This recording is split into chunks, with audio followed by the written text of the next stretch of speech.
I understand that the phrase I used to name this video is a bit provocative, and probably not everyone will agree with me.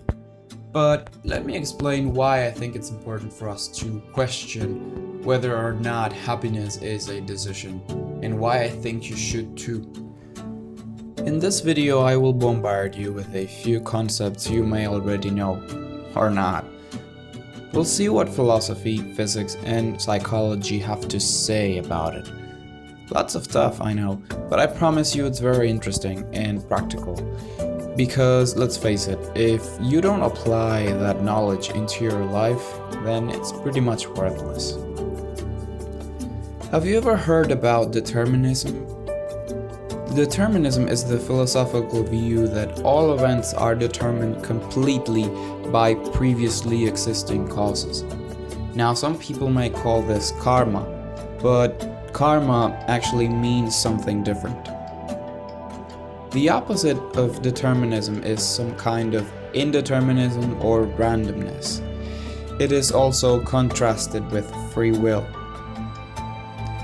Determinism is often taken to mean causal determinism, which is in physics known as cause and effect. It's the concept that events within a given paradigm are bound by causality in such a way that any states of an object or event is completely determined by prior states. You can read Newton's third law of motion to have an idea. Causal determinism proposes that there is an unbroken chain of prior events stretching back to the origin of the universe.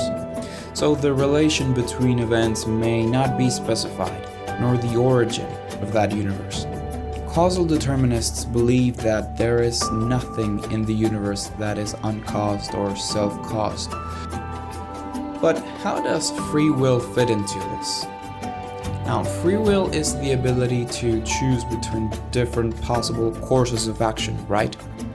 So this is closely linked to the concepts of moral responsibility, praise, guilt, sin, and other judgments which apply only to actions that are freely chosen but will determine what you actually choose.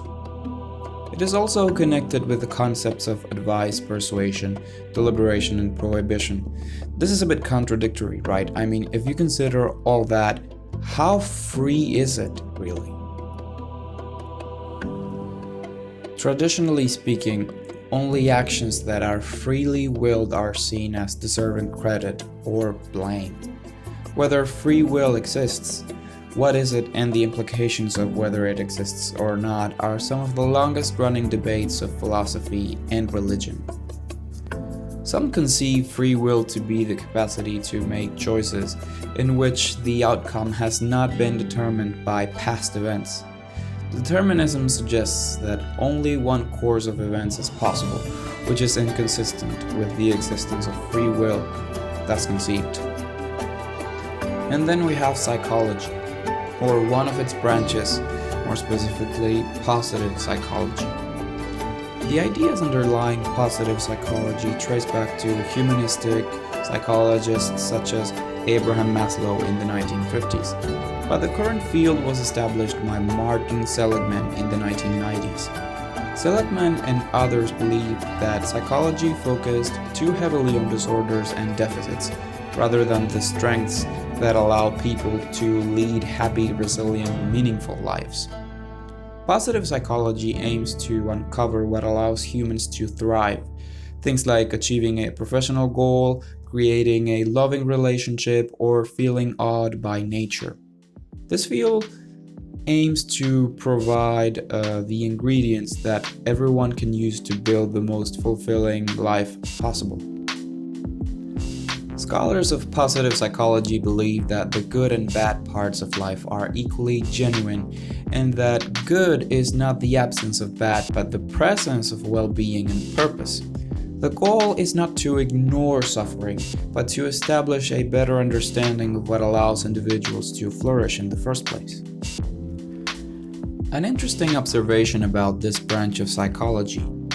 It started in the 1950s and took form in the 90s.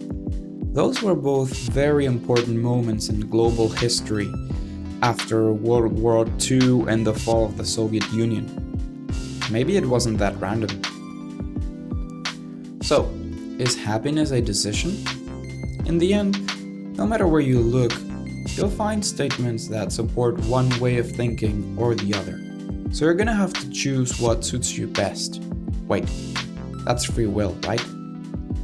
I think both free will and determinism are compatible and happen at the same time, all the time.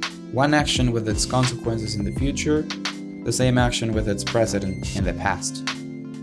Perhaps a way out of this vicious circle is to first recognize when you're in it, which is easier said than done.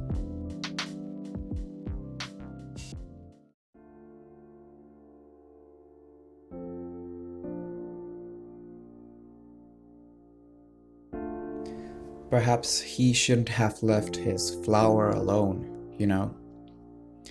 But then, hadn't he not done what he did, he wouldn't have had the amazing experience that came afterwards.